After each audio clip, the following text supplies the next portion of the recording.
off me! Get off! Hey, Get out of here! KJ. No!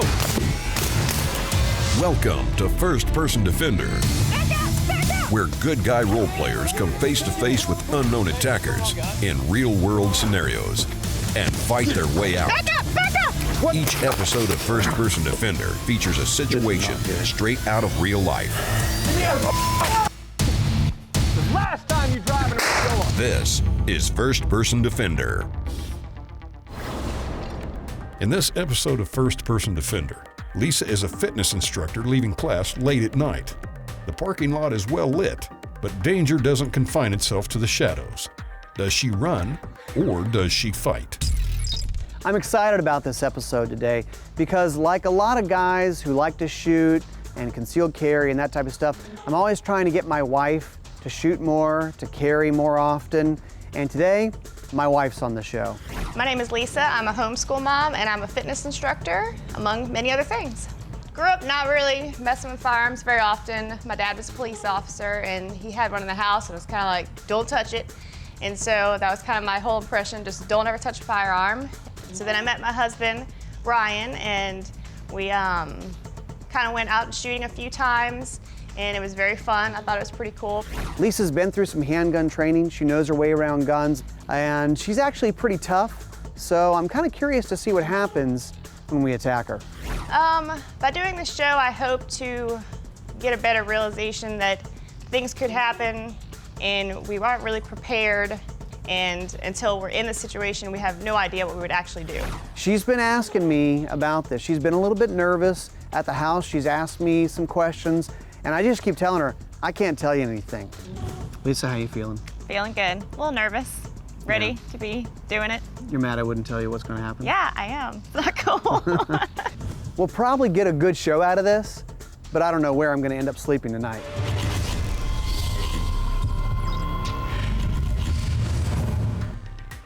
This force-on-force training uses Simunitions, a non-lethal alternative to live ammunition. The camera crew wears yellow shirts and are considered to be invisible to role players. Oh, thanks, Carson. Such a gentleman. Oh, you're welcome. Need me to walk to your vehicle? Yeah, that'd be great.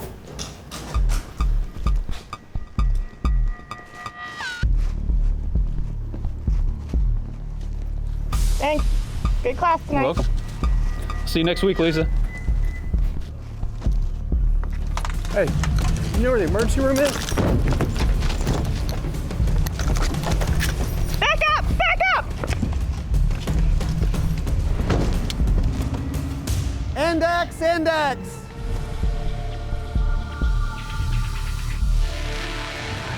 Your heart does beat kind of fast. Oh, thanks. How you feeling? My heart's beating. Yeah? Can't. It's like not that far, and it's like I kind of understand what's going on, but it's like, oh! That's Yeah? what your head's doing inside, yeah. Your head screaming? Yeah. I was just walking out with a student, and that is a very common scenario. If I do carry, I always have my hand on my gun because I feel like there's no way I'm ever going to see a situation and then say, oh, let me go dig in my purse to find my gun. And I just darted for the car, just tried to avoid the situation. You guys got in a little tug-of-war.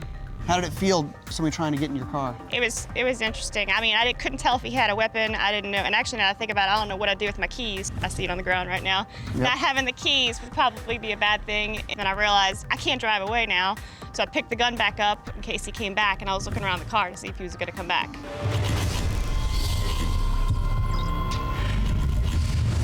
So I came in pretty quickly. Yeah. You quickly got into the car, and you, by the time that I could see you anyway, you already had a handgun in your hand. Yeah. And that was kind of, to me, that was my cue to go off. Now, who just brought you out to your car? Carson. Was it Carson that tried to approach you? No. If you could have elicited Carson's help, would that have been helpful at all? Yeah, that would have. So how can we do that?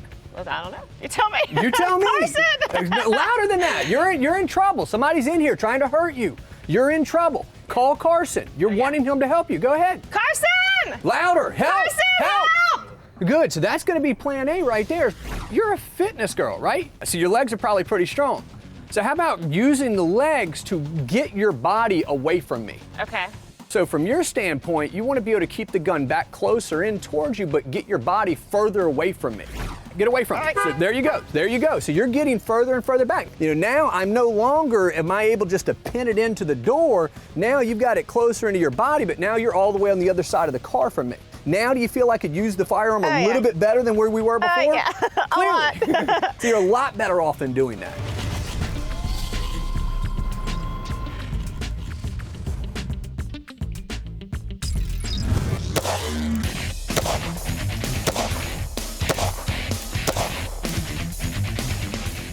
Looks like I'm practicing. I am practicing, but I'm also breaking in the gun. Now the FN 509, I know they say it has 1 million rounds of testing through it, which is great, but it's not 1 million rounds through this gun, and I want to make sure it runs properly. Even the FN would tell you that. So here's what I would do to break in a gun. I would get several hundred rounds of just regular FMJ target ammo, and I would shoot through that gun and make sure everything runs like it should. Then I'd get 100, 200 rounds of my carry ammo and run that through the gun. Make sure it runs and I'm feeling good about it. Also, it's a great time to get some trigger time in and get comfortable with your gun. That way, you can trust the gun you carry and know it runs like it should.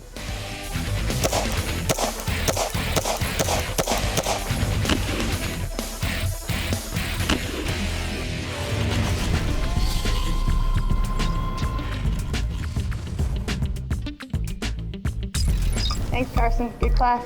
I'll see you next week. Thanks. Have a good night. You too.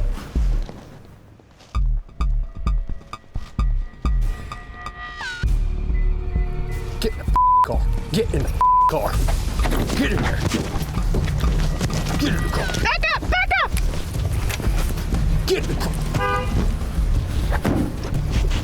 Back up! Back up!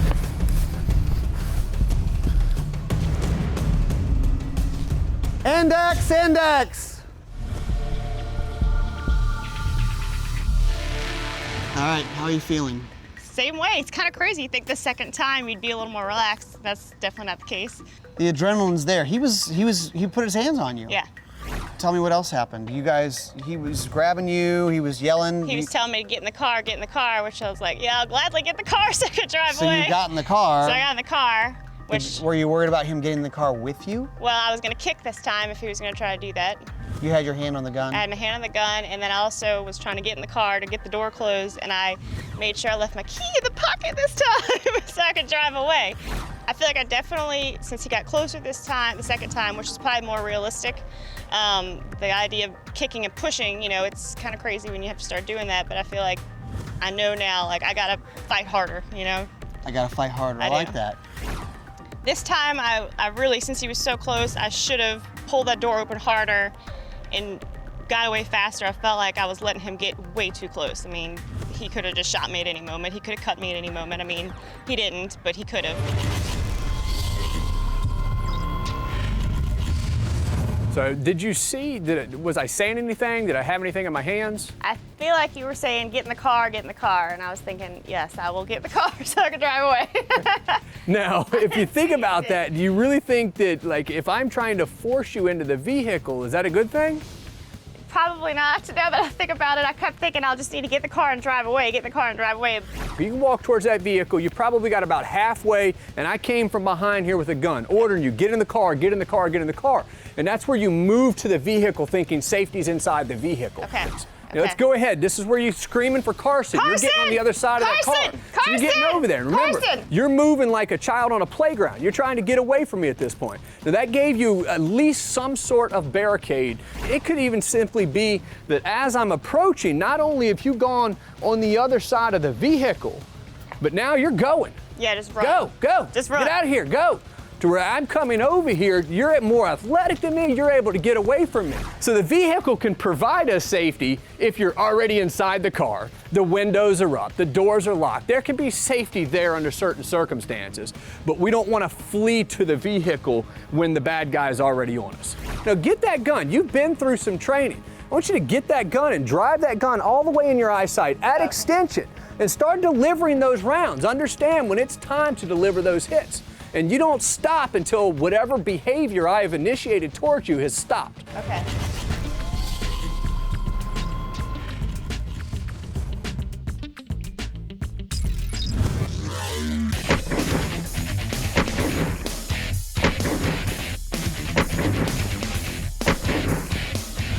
They always say focus on your front sight, and that's really true with a gun like this little Ruger LCR.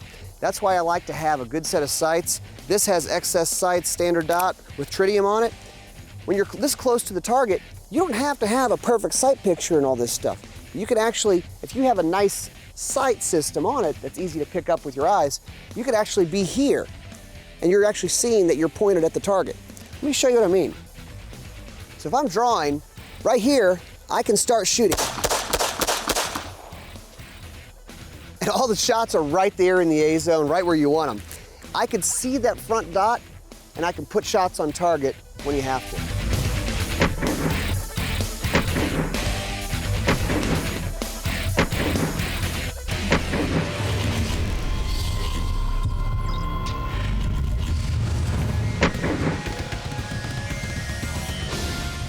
Lisa had her pistol in her purse with her hand on the pistol inside her purse. Now it's 2017, I'm a secure man. I've got my nice little purse here, and I've got my pistol inside the purse. During the scenario, she got approached by an unknown individual. She started struggling. She pulled the pistol out of the purse. Now, you're doing a couple of things. You're introducing a gun now into the bad guy's view. Now he knows you have a gun. And now you're already in a struggle with this individual, and now you've introduced the gun for him to be able to grab it and take it from you. There's no reason we can't fire that gun directly through the purse, but there's a couple of safety considerations you want to take in. You don't want your hand in front of your muzzle. You don't want to be holding on to the bad guy, try to shoot him, and end up shooting your hand. You don't want to hold the purse down by the muzzle for the same reason. So what we're going to do is, with our support hand, we're going to grab the strap. We're going to drive the strap out with our hand on the gun, and we can fire a round. Boom. That's one round at least to get the bad guy off of you, all right? Now the gun may malfunction, and you may have to clear that malfunction, and it may not. I'm gonna keep shooting until I can't shoot anymore. Let's see if another round will go off. Yeah, but now I just felt my trigger, my gun malfunctioned. I can't fire again, I'm squeezing the trigger. I've gotta come out of the purse, rack it, fix that malfunction, and get back in the fight, all right? I'm going to engage my threat until that threat is no longer active and can no longer harm me. So if you're going to carry in a purse, ladies or guys, the man bags, the satchels, Indiana Jones had one, he carried a lot of important documents in it. Something to consider is a revolver, a hammerless revolver. This is not gonna malfunction inside the bag. You've got no slide working. You're gonna get at least 5 or 6 shots, depending on your revolver, off from inside the bag. We're gonna go ahead, and the same techniques apply. We keep it in our bag, we keep our hand in our bag, all right? When we drive that gun out, we're gonna control the shoulder strap still. We're gonna make sure we don't present the gun out of the bag to the bad guy, and we can go ahead and fire all our rounds.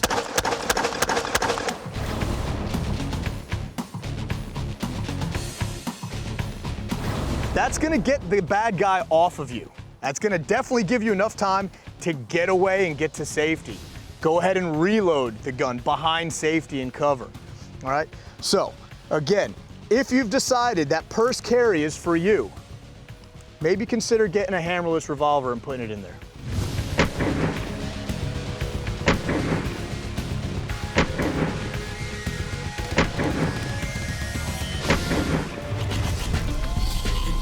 First Person Defender, brought to you by Ruger, Smith & Wesson, and Liberty Safe.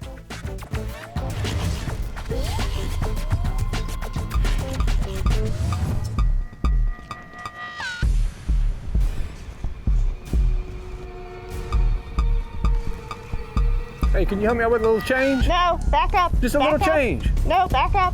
Back No up. change? No, no. Is this your car? Maybe the keys? No, Whoa! back up. Whoa! Get away, back up! What, you gonna shoot me?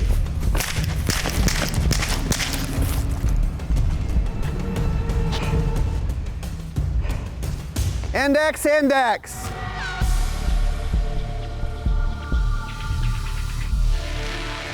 Okay, Okay, got to shoot somebody. that was a little different this time. It was different this time. How are you feeling right now? Same, it's interesting. I feel a little better since I felt like something happened. I don't know, I feel I guess the third time, kind of was anticipating maybe I need to run this time, but I didn't have time to get to my door that time. So Right. he was coming around the car. All right, I can't get in the car, so I'm gonna need to go somewhere else. So you decided to bolt, which is part of the training we did. Right. At what point did you decide to shoot him? When I saw him and that he wasn't backing off and he was kind of starting to reach for stuff, I feel like he just, there was a point where I said no, no, no, and then I threw my purse so he would take the change. Do you think you would have done anything differently? Maybe I shot too soon. I wasn't sure about that. He had a weapon. He had a weapon. He kept coming at you. You told him no, stop, and he didn't stop. Right. Do you think he was just looking for change? No. What else could you have done after the fact? After the fact, I guess I could have tried to go back to the car, grab my phone. Well, I don't have my phone, I have my purse, run to another business or something, I guess. Scream for help? Scream. I mean, you're in a parking lot of a health club. Keep forgetting to scream. That's not good. You were totally silent. I know. You were like the stealth bomber. I don't know why. It's like, oh, this is going and nothing's coming out of here. It's like I can't do all that at the same Do time. people know that this person running around the parking lot with the gun is a good guy? No. You didn't yell anything, help, stop, anything? I need to do that. Okay, Yes, you can thank speak you. up about that. All right, so am I sleeping on the couch tonight? No way. I thought I was gonna have to shoot you today, so I'm kind of glad I didn't. All right. I didn't die. Woohoo! Good job.